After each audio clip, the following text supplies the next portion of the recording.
ওই বেটা তোরে যেটা কইছি তুই সেটা কর বেটা। মার তোরে বেটা 100 বার কথা কইতি বেটা শুনোস না নাকি তোরে কান চুপা দিয়ে দিমু একটা। তুই বেটা বুঝোস না কিছু? 100 বার 100 কথা কইতে হয় বেটা। তোর লগে কতবার চিল্লামু বেটা?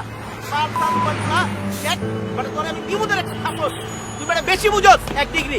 চুপ বেটা, কথা কম কর। চুপ। ওস্তাদ বাড়ান বাড়ান, সবাই ভাড়াটা হাতে হাতে লন। মামা ভাড়া দেন। ওই বেটা উঠা সারা পারলাম না এখনই ভাড়া। বলা যা বেটা যা, বলা বলা যা। আরে আপনি গাইলেন কেন? আরে যা। আপা ভাড়া দেন। মামা আমার ভাড়াটা নাও কই তো। যাবেন? ফার্ম গেট। আপা ফার্ম গেট 20 টাকাই। ওকে। ভাই ভাড়াটা দেন। ভাই ভাড়া দিছি ভাই। ও ভাই আপনার ভাড়াটা দেন। এইলো ফার্ম গেট। ফার্স্টে কম দিছেন তো? ফার্স্টে দেন। 5 টাকা কম দিছে মানে ভাড়া ঠিকই আছে। আরে কিসের ঠিক আছে মিয়া? 5 টাকা ভাড়া দিতে পারেন না বাড়ায় আবার কথা কোন ঠিক আছে? ফাজিল করে বাচ্চা না গাড়ি থেকে নামাই দেবো একদম। তুই ছিড়ছ আমারে। আরে জমি আমার গাড়ি থেকে নামাই দিব। হ্যাঁ, আলাদা উনি আমায় shit। নামাই দিব, আমি ওনাকে ছেড়ে দেবো। 10 টাকা ভাড়া দিয়ে একেবারে গাড়ি কিনে লাইছে।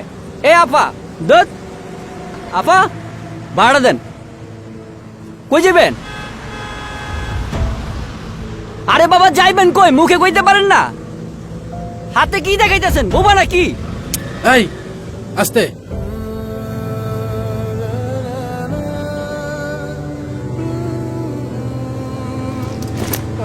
আরে দূর।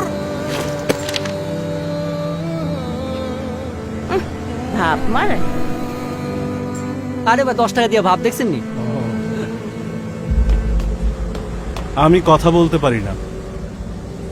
কথা বলতে পারলে যদি ভাষার এমন অপব্যবহার হয় তাহলে আমার বোবা থাকাই ভালো।